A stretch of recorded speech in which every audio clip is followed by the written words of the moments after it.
नाशिकमध्ये मोर्चा काढताय, दोन्ही पक्ष एकत्र आले. नाशिकची अवस्था परिस्थिती पाहता नाशिकमध्ये मोर्चावर मोर्चे निघाले पाहिजे. नाशिकमध्ये शिवसेनेने याआधीही मोर्चे काढले, आंदोलनं केली. MD ड्रग सारख्या विषयावर सगळ्यात मोठा मोर्चा नाशिकमध्ये महाराष्ट्रात आपण काढला, शिवसेनेनं काढला. नाशिकच्या प्रश्नावर शिवसेनेनं आंदोलनं केलेली. आणि आज नाशिकची अवस्था मी सकाळी सांगितलं, मुंबई देशातलं एक महत्वाचं शहर, आध्यात्मिक, धार्मिक, राजकीय, तरी नाशिक आज भयान उजाड झालेलं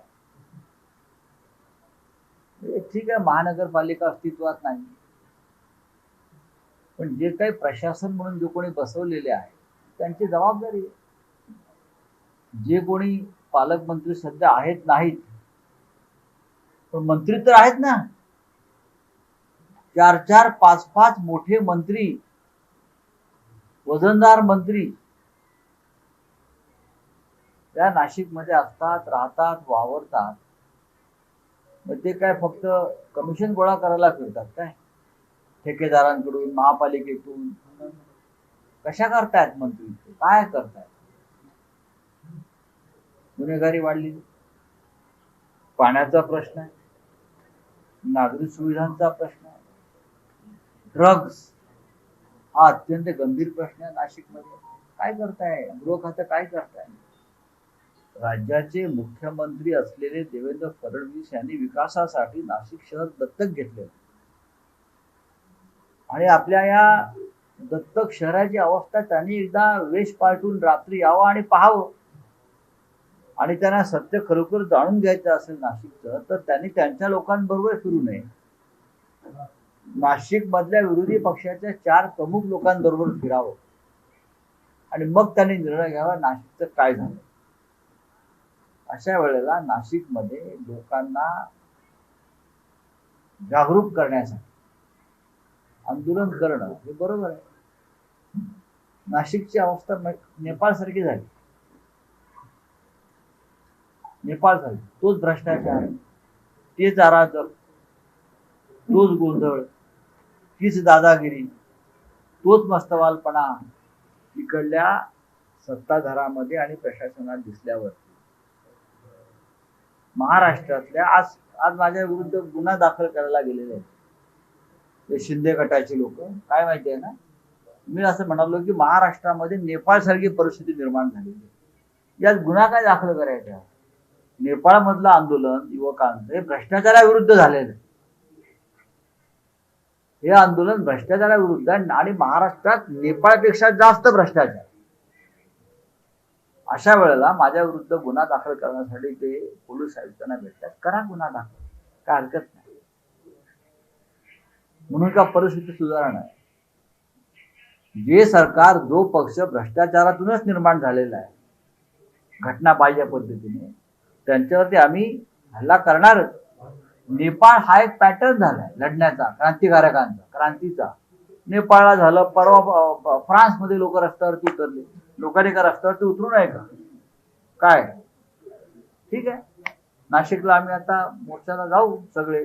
आणि यावेळेला आमच्या बरोबर महाराष्ट्र नवनिर्माण सेना सुद्धा आहे. नाशिक मधला एक महत्वाचा राजकीय पक्ष आहे, त्यांनी सुद्धा नाशिकची सत्ता सांभाळलेली आहे, त्यांना इकडले प्रश्न माहिती आहे. आणि 2 पक्षांनी एकत्र येऊन हा मोर्चा मोठ्या प्रमाणात यशस्वी करण्यासाठी प्रयत्न केलेले आहेत. मला असं वाटतं मनसेचे नेते सुद्धा मुंबईतून इथे सगळे आलेले आहेत. बाळा नांदगावकर आहेत मला वाटतं, आणि अभ्यंकर आहेत, संदीप देशपांडे आहेत. एकत्र मोर्चा निघेल. 2 शिवसेना बरोबर मनसे आली, मात्र काँग्रेस आणि राष्ट्रवादी नाही. नवीन मित्र जवळ आल्यामुळे नाही, असं नाहीये. महाविकास आघाडी कायम आहे. पण नाशिक शहरामध्ये जर तुम्ही जमिनीवरची ताकद पाहाल तर ती शिवसेनेच्या बरोबरीनं महाराष्ट्र नवनिर्माण सेनेची नक्कीच आहे. इकडे त्यांचे आमदार होते, इकडे महानगरपालिकेत त्यांचे महापौर होते, नगरसेवक होते. त्याच्यामुळे लोकभावना ज्या पद्धतीची आहे त्या पद्धतीने काम करावं लागतं. आणि हा काय तसं म्हटलं तर राजकीय मोर्चा म्हणत नाही मी. आम्ही पुढाकार घेतला. नागरी प्रश्नावरती काँग्रेस राष्ट्रवादी सुद्धा या मोर्चात सहभागी होऊ शकते. पण झाले नाहीत ना. पुढल्या एखाद्या मोर्चामध्ये येतील. हे आपण म्हटलं की शिवसेना जशी ताकदीची आहे तशीच मनसे आहे. इतर दोन पक्ष आहेत ना. तुमचे ताकदीचे नाही म्हणून त्यांना बरोबर मी असं म्हणत नाही की इथे आहेत तरुणांचे पक्ष आहे, केडर बेस पक्ष आहे. त्यांनी पुढाकार घेतला स्वतःहून हे मोर्चे काढण्यासाठी. हा, मी मागच्या वेळेला जेव्हा झालो तेव्हा आमच्या लोकांनी सांगितलं, दिदी सूर्यवंशी असतील, दत्ता गायकवाड असतील, वसंतराव विटे असतील, की ह्या विषयावरती मोर्चा निघणं मोठं आवश्यक आहे आणि त्यासाठी आम्हाला तयारीला वेळ द्या. मग ते म्हटले आपण मनसेलाही बरोबर घेतला पाहिजे. म्हणजे ठीक आहे. तर आपण आता नेपाळचा उल्लेख केला. 2 दिवसापूर्वी मुख्यमंत्री नाशिकमध्ये होते. त्यांनी ह्या विषयावर बोलताना म्हटले की अशा पद्धतीचे वक्तव्य नेपाळसारखी परिस्थिती भारतात होईल, महाराष्ट्रात होईल, म्हणजे तुम्ही कुठेतरी माओवादीच्या दिशेने तुमची विचारसरणी आहे. नेपाळमध्ये कुठे माओवाद आहे? नेपाळ हिंदू राष्ट्र आहे. हो. RSS काम करताय तिथे. ते देवेंद्रजींना माहित नाही वाटतं. विचारसरणी बाबत बोलले. बघा, भ्रष्टाचाराविरुद्ध लढणाऱ्यांना कोणतीही विचारसरणी नसते. ते त्यांचा देश वाचवण्यासाठी लढत असतात. माओवादाविषयी इतका तिटकार असेल तर मग चीनला प्रधानमंत्र्यांनी जाऊ नये. हा, माओच्या चीनमध्ये जाऊन झिपिंगशी हातमिळवणी करताय आणि त्यांच्या बरोबर व्यापार करताय. आम्हाला तुम्ही माओवाद शिकवू नका. सत्तेचा उगम हा बंदुकीच्या नळीतून होतोय सांगणारा माओ मला माहिती आहे.